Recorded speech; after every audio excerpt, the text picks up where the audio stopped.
Wake up, RipCity, because the Portland Trailblazers are heading into the NBA All-Star break. They stand with a record of 27 and 29, ninth place in the Western Conference. Coming off a win last night against the Utah Jazz. We'll talk about that game today. This is the Wake Up RipCity podcast. We'll cover that game. We'll talk about the overall feelings, the vibes of the Blazers going into this NBA All-Star break. Talk about the NBA All-Star break too, what we're excited to see and what we're excited to watch as the NBA teams all get about a week off, Gliss. So Blazers don't play until next Friday when they take on the Nuggets at home. So yeah, exciting show today, and we can't wait to get to it all. Gliss, let's just quickly recap this game because I don't know how much I really want to talk about it. We hoped for a split in the Timberwolves and the Jazz games. We got it. But man, it was a pretty ugly game last night. The Blazers come through, of course, in the second half to beat the Jazz 135 to 119. So Gliss, what's your positive from last night's game? I'm going to go with Donovan Clingan, just based on the fact that I feel like he's really solidified himself as the kind of player the Blazers hoped they were getting when they drafted him. Typically, I think everybody understands that when you draft a big man, it takes some patience. You want to give it some time, but he seems to be settled into the kind of NBA player that he's going to be. And last night, I mean, arguably one of his better games. If you look at his stat line, he was close to a triple-double, which we don't see from him every night. So that was kind of cool. But overall, just, like you said, we wanted the split. They got the split. It was ugly. It was against a really bad team that, oh, by the way, also got fined. I think it was right before the game, or $500,000 for tanking, basically. Yeah. So, yeah, I don't know how much value you take out of the win itself, other than the fact that they got the job done, and that's ultimately all that matters is that they got the win. So, yeah, Donovan was awesome last night. I don't think the Jazz really had a center, so it was clearly it was a blueprint game for Donovan to just take over, and he did exactly that. Was awesome around the rim, was awesome on the rebounds, and then he was doing some of that playmaking that is, something that's kind of this unlocked or this locked part of his game that's kind of, we've slowly seen flashes of it where he can really kind of take control at the top of the key and really and run the offense a little bit, and so that's exciting to see as he adds that part to his game. I mean, 7 assists for a center is awesome, along with the rest of his stat line. So great to see. The other person who I thought stepped up huge was Jrue Holiday. He had a great game, was really hit timely shots, especially when the Blazers were starting to kind of falter a little bit and lose that lead. It felt like Jrue Holiday said, "Nah, we're not going to lose this one. We're not losing this one before the All-Star break." Even though everyone probably had their flights ready to go to whatever beautiful beach in Mexico they're going to, Jrue Holiday said, "Just wait a second before we head out. Let's get this dub and let's take care of business." So it was nice to see him step up, because man, that would have been a soul-crushing loss. And we were planning to record today. I was like, I really don't want to talk about losing to the Utah Jazz. But that's me being selfish. But yeah, good for him. Scoot once again looking good. The turnovers, I think, obviously, you can't not mention them. I'm not super worried about them for Scoot. I'm worried about them for the Blazers in general, but I'm not super worried about them for Scoot. He's just coming back. Playing point guard in the NBA is a very difficult position to play.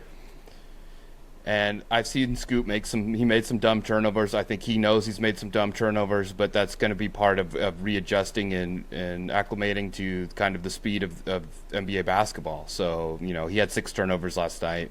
Not great, but like I said, not too worried about it. What I am excited to see is how he's finishing around the rim, how he's shooting. We've touched on his playmaking. Everything looks like it's there, and once this guy's really playing, a game can't wait to see him play 30 minutes in a game, 35 minutes, 40 minutes even, and just see, how big of an impact he can have, especially when he kind of starts to get those turnovers taken care of, and hopefully this whole Blazers team gets those turnovers taken care of, because man, like, you're looking at a team like the Blazers who are in the play-in right now. If they weren't the worst shooting team in the NBA and weren't the worst team in the NBA turning over the ball, I wonder where we'd be. It's those questions like that kind of plague me as we go into All-Star break. Yeah, I agree with that, and I'm going to kind of echo what you said. I'm not as worried about it from the standpoint of Scoot himself. I think in some ways he's the kind of player, like, you expect some turnovers. It's kind of like a strikeout hitter in baseball, or something like that, where it's like there's a little bit of a boom or bust type of feel to his playmaking ability. He has a good basketball IQ, and sometimes he might take a couple chances. Some of those were pretty, like, you could see the line of vision that he had, but it's like, oh man, that was like, there's two defenders there. Let's maybe pull that one back a little bit. But yeah, in terms of the Blazers, I'm a little more concerned, just because, I mean, we see it, even Drew, as steady as he is, he has games where he turns the ball over a lot. I think the Minnesota game, he had quite a few turnovers. So a game like that against, one of the better teams in the Western Conference, kind of speaking to your point, is that was a winnable game if it weren't for them constantly shooting themselves in the foot. So that's a little discouraging, just because, if they could clean that part of their game up, you would think that they could kind of move up into that middle tier of the Western Conference if they were doing that with some consistency, where they were taking care of the ball, because I think a game like Minnesota really stands out as an example of that. It's one of the better teams, and if you don't turn the ball over, you're right there in that game. And I mean, they even were able to get back into the game several times, and it was typically turnovers that were kind of, the thing that kind of shifted momentum back the other way towards the Timberwolves. So definitely an issue that hopefully they can clean up in the second half. And either way, it's going to be fun if they can get that part down. I think their shooting is going to improve overall. The way that Toumani's been shooting the ball, and you add Veet in there, I think they do have a little more to work with in terms of shooting at this point. But taking care of the ball is definitely going to be a big thing to highlight during this playoff push. The Blazers stand at 27-29, Gliss. 56 games down, 26 to go, if the math I just did in my head is correct. So I think, obviously, next, I think we got to talk about these final 26 games. What are we looking for? But before we touch on that, I've got to mention my boys at Portland Spicy Peanut Butter. I'm loving this stuff, Gliss. I'm so excited that they have chosen to sponsor our show. It's fantastic. It's great. Like I said, great in a peanut sauce. Great in anything. Put it in anything. I mean, I love eating it. And, got your macros too. Got a good amount of protein in there as well. So that's important. Gliss, I think we have to do this in the final 26 games of the season.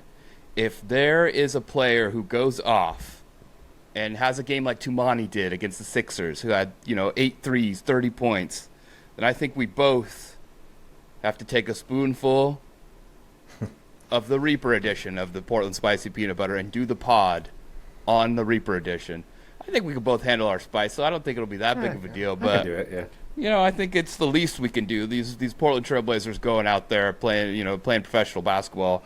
We can do a pod with a little bit of spicy peanut butter in our mouths. So I think that will be our post All-Star break addition to the pod. So we're looking forward to hopefully having a few spoonfuls, because a few of the Blazers will be going off in those final 26 games. So Gliss, final 26 games.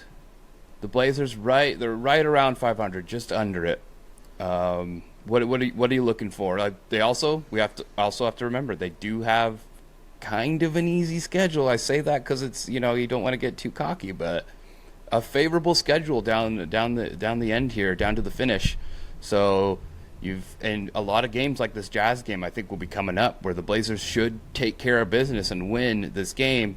So it's like, what kind of opportunities does that lend as they try to finish in the play-in and maybe even look beyond that? Yeah, you don't want to, you don't want to take it for granted. You don't want to get ahead of yourselves, but it's definitely, as we talked about earlier in the season, I mean, they really, really went through the gauntlet early, that first 2 months of the season, playing a lot of those top-tier Western Conference teams, a lot of them multiple times. A couple of them, they've already finished the season series with, so it definitely feels like there's more winnable games coming out of the All-Star break, and hopefully the week off, everybody can kind of clear their mind, get away. They just got healthy within the last couple weeks, outside of Shaden, of course. But hopefully the All-Star break is kind of, you'd hope that with an injury like that, because they were calling it it was just soreness, not like a strain or anything like that. So it's changed now. It is a strain now. A strain, okay. Yeah. So that's something to watch, but they're as healthy as they've been the entire season right now. So having that full set of tools available, and as we talked about in the last episode, I think a big thing is going to be just kind of figuring out some of the rotations, and we did see a little bit of that in these two games, as we were kind of like foreshadowing. But unfortunately, because of some of the injuries and because of the fact that they're kind of holding some guys back in those back-to-backs, it's kind of hard to gauge exactly where everything's at, because in a game like last night, we saw this last night, and we saw this last week in the back-to-back, where Caleb Love basically didn't play the game prior, and then was kind of like one of the main bench guys in the second night of those back-to-backs. So they're kind of like winging it based on who's available each night, but they do have a lot of depth as we talked about, especially with ball handlers now.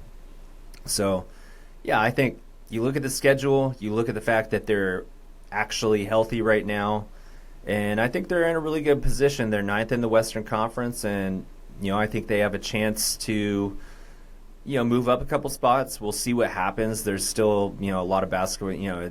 It's still 20, 25, 26 games. That's still a long ways to go.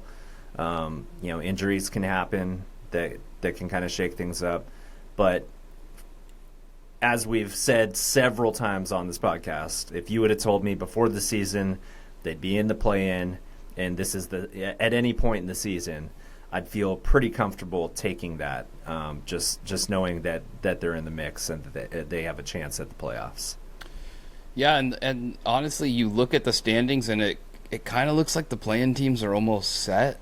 I mean, I don't know if any of those teams down below in the West are gonna make a run, and I with how good this draft class is, and how much we've already seen teams tank, and how big of a talking point it is right now, I don't really see any of those teams making a run. So we'll have to see. I think the Clippers are like that one question mark, but the Clippers are already in the play-in in the standings right now, and I think they could make a leap because Kawhi is playing really out of his mind basketball right now. And so that's an interesting team, and will be interesting to watch, especially if the Blazers do have to match up with the Clippers in the play-in game. But the Warriors seemed like they should have a little bit of a drop off. I mean, Steph has missed quite a bit of time and won't be playing in the All-Star game, I don't believe. So yeah, it's going to be interesting. It's going to be interesting, but that Clippers team worries. It's just Kawhi worries me.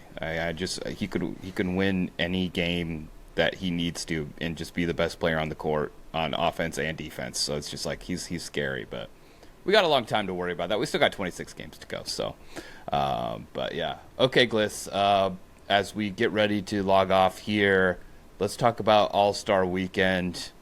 What are you most excited for? What are you not excited for at all? What are your thoughts? Yeah, I mean, I've never I grew up watching the All-Star game. I've always thought it was fun. I've always enjoyed it.